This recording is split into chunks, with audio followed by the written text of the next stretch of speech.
The story of the Israelites in Egypt begins with a journey of hope. Joseph, sold into slavery by his brothers, rose to prominence in Egypt through his wisdom and God's favor.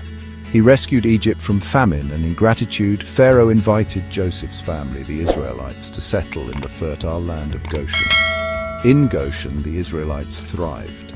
They lived in peace and prosperity, their numbers multiplying with each passing generation. The Bible tells us that the Israelites were fruitful and multiplied greatly and became exceedingly numerous, so that the land was filled with them. Exodus 1:7. This period of tranquility and growth laid the foundation for the Israelite nation. They lived as a distinct people, holding on to their traditions and faith in the God of their forefathers, a God who had promised them greatness. It was in this very land of Goshen, under the Egyptian sun, that the seeds of a nation were sown. However, this peaceful coexistence would not last forever. Years passed, and a new Pharaoh came to power in Egypt. This Pharaoh, unlike his predecessor, did not remember Joseph or the debt Egypt owed to him. He saw the Israelites not as guests, but as a threat. Their growing numbers filled him with fear, a fear that would soon turn into paranoia and oppression. He looked upon the Israelites with suspicion, seeing their strength in numbers as a potential danger to his rule. "Behold," he said to his people, "the people of Israel are too many and too mighty for us. Come, let us deal shrewdly with them, lest they multiply, and if war breaks out, they join our enemies and fight against us and escape from the land." Exodus January 9th, 10. This fear, rooted in insecurity and a lack of gratitude, became the catalyst for the oppression that followed. It marked a turning point in the relationship between the Egyptians and the Israelites, setting the stage for a period of immense suffering and hardship for the children of Israel. Pharaoh's fear quickly manifested in a campaign of systematic oppression. He devised a plan to break the spirit of the Israelites, to crush their hope, and to cripple their growth. The Egyptians, emboldened by their Pharaoh's decree, began to subject the Israelites to forced labor. The Israelites, once shepherds and farmers, were forced to build cities for Pharaoh, Pithom, and Ramesses, their days spent molding bricks under the scorching Egyptian sun. The burden of their labor was immense. Their backs bent low under the weight of Pharaoh's cruelty, so they ruthlessly made them work as slaves and made their lives bitter with hard service in mortar and brick, and in all kinds of work in the field. In all their work, they ruthlessly made them work as slaves. Exodus January 13th, 14. This relentless toil was designed not only to break their bodies, but also to crush their spirits. Pharaoh sought to strip the Israelites of their dignity, to reduce them to mere instruments of labor, devoid of freedom and hope. Pharaoh's oppression, however, did not stop at forced labor. He soon realized that despite the harsh conditions, the Israelites continued to multiply, their spirit unbroken. This realization fueled his paranoia, leading him to devise a plan even more sinister and cruel. He decided to strike at the very heart of the Israelite community, their children. He summoned the Hebrew midwives, Shiphrah and Puah, women entrusted with assisting in births, and gave them a chilling order.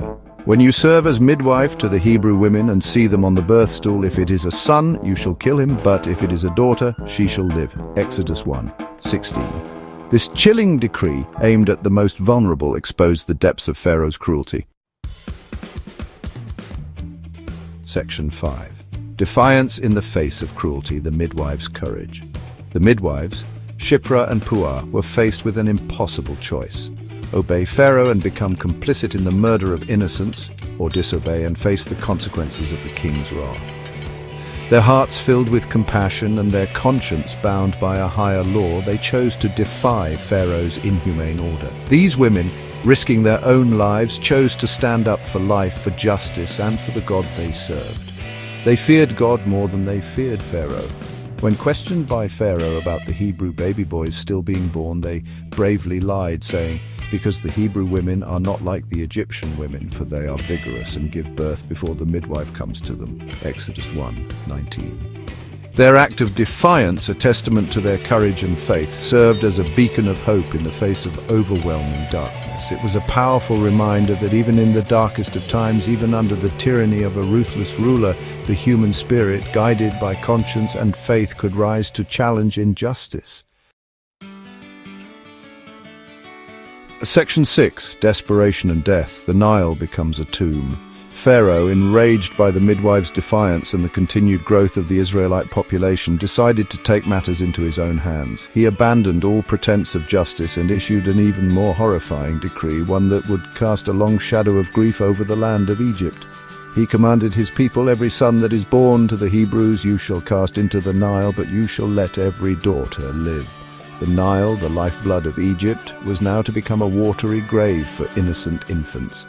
This cruel decree forced countless Hebrew parents to make an unimaginable choice: to abandon their newborn sons to the mercy of the river, or to defy Pharaoh and risk their own lives. Section 7.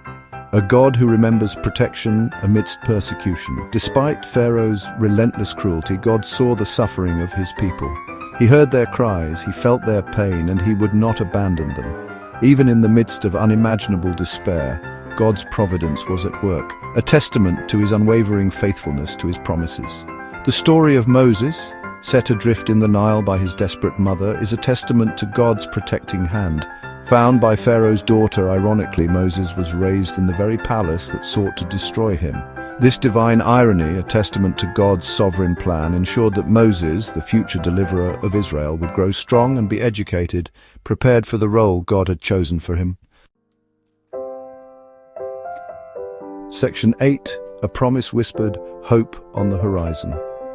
Even as Pharaoh tightened his grip on the Israelites, a promise whispered through the generations, a promise passed down from father to son, kept alive in their hearts. The God of Abraham, Isaac, and Jacob had not forgotten them. He had heard their cries, and he had promised deliverance. This promise, whispered in hushed tones, sustained them through the long years of oppression. It reminded them that their suffering was not in vain, that their God was a God of justice and deliverance. It was a promise that would one day be fulfilled, but first, a deliverer had to rise. Section 9, a deliverer soon to rise. The stage was set for the rise of a leader, a man chosen by God to confront Pharaoh, to challenge his authority, and to lead the Israelites out of bondage. This man, raised in Pharaoh's palace, yet destined to be his nemesis, was Moses. Moses' story, a testament to God's power and providence, would become a cornerstone of Israelite history. He would be God's instrument to liberate his people, to lead them out of the shadow of slavery and into the promise of freedom. The cries of the Israelites had reached the heavens, and God had heard. The time for deliverance was near.